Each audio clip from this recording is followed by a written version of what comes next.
حضرت داؤد کہتے ہیں کہ میں تیرا شکر ادا نہیں کر سکتا. کیوں؟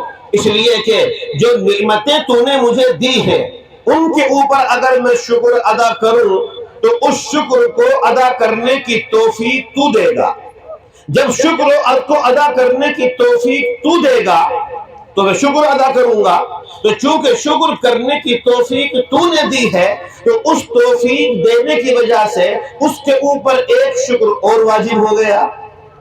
اور جب میں اس کا شکر ادا کروں گا اس شکر کو ادا کرنے کی پھر تو توفیق دے گا تو اس کے اوپر ایک اور شکر واجب ہو گیا. تو میں تیرا شکر تو آخری دم تک ادا کر ہی نہیں سکتا. تیرا شکر میں نعمتوں کا کروں کیسے؟ بھئی اگر ہم اللہ کی نعمتوں کا شکر ادا کریں گے تو شکر ادا کرنے کی توفیق کہاں سے ملتی ہے؟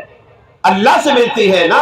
جب اللہ نے شکر ادا کرنے کی توفیق دی ہے تو اس توفیق دینے پر پھر شکر ہو گیا اور پھر شکر ادا کریں گے اور پھر اللہ کی طرف سے شکر ادا کرنے کی توفیق ملی تو پھر ایک شکر واجب ہو گیا. اس کا مطلب یہ ہے کہ اللہ کے شکر کو ہم ادا کر ہی نہیں سکتے. کسی انسان کے بس میں اور کسی انسان کی طاقت میں یہ بات نہیں ہے کہ وہ اللہ کے شکر کو ادا کر سکے.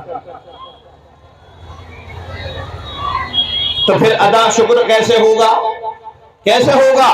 اس کو بتایا فرشتوں نے کہ شکر کیسے ادا کرو، شکر کیسے ادا کرنا چاہیے. سو فرشتوں نے انسان کو سمجھایا. جو یہ خانہ کعبہ ہے مکہ المکرمہ میں جس کا لوگ طواف کرتے آتے ہیں، حج میں جاتے ہیں، اس کا طواف کرتے ہیں، یہ خانہ کعبہ ہے، اس کا طواف انسان کرتے ہیں. بالکل اسی کے اوپر 7ویں آسمان پر ایک بیت معمور ہے، اس کا طواف اللہ کی نورانی مخلوق فرشتے کرتے ہیں. اس کا طواف فرشتے کرتے ہیں اور اس کا طواف انسان کرتے ہیں. اور فرشتوں کی یہ جماعت جو نورانی مخلوق ہے اس کے لیے قرآن کریم میں کہا گیا ہے لا یعصون اللہ ما امرہم ویفعلون ما یؤمرون، کہ یہ کبھی بھی اللہ کی نافرمانی نہیں کرتے.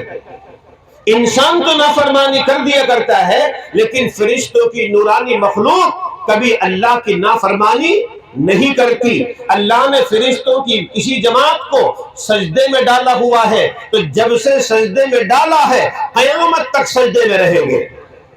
اللہ نے نورانی مخلوق کی بعض جماعت کو رکوع میں ڈالا ہے، جب تک قیامت آئے گی رکوع میں رہیں گے. اللہ نے فرشتوں کو کہا ہے، بعض فرشتوں کو کھڑے ہونے کے لیے کہا ہے کہ کھڑے ہو کر عبادت کرو تو وہ قیامت تک کھڑے رہیں گے.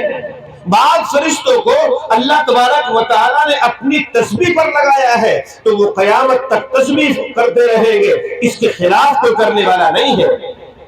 فرشتوں کی بعض جماعت سجدے میں ہے، بعض جماعت رکوع میں ہے، بعض جماعت قیام میں ہے، بعض جماعت اللہ کی تسبیح کر رہی ہے. اور 1 گھنٹہ 2 گھنٹہ، ایک دن 24 گھنٹے نہیں، ہفتے 2 ہفتے اور مہینے نہیں، سال 2 سال نہیں، جب سے یہ دنیا بنی ہے قیامت تک جس فرشتے کو اللہ نے جہاں لگا دیا، جس عبادت پہ لگا دیا، اسی عبادت پہ لگا ہوا ہے اور قیامت تک لگا رہے.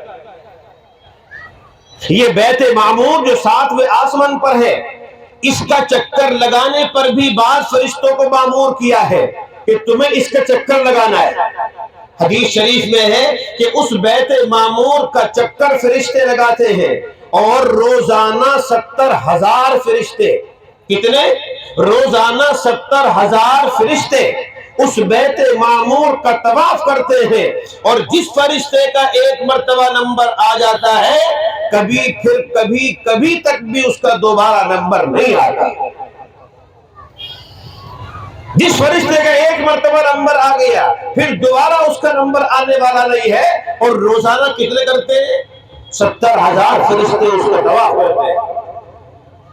لیکن پھر اس کے بعد 70,000 فرشتے روزانہ طواف کر رہے ہیں، دوبارہ پھر نمبر آنے والا نہیں. اتنی مخلوق ہے فرشتوں کی، بعض سجدے میں ہے، بعض رکوع میں ہے، بعض قیام میں ہے، بعض تسبیحات میں ہے. اتنی عبادت کرنے کے باوجود بھی فرشتوں کی تسبیح کیا ہے؟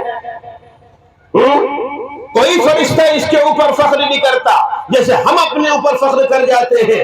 ہم نے تو مہینے کے روزے رکھ دیے, میں نے تو زکوٰۃ دے دی, میں تو نماز بھی پڑھتا ہوں, میں تو حج بھی کرتا ہوں, اتنے میں نے عمرے کر لیے, میں تو بہت بڑا متقی اور پرہیزگار ہوں. فرشتے کیا کہتے ہیں؟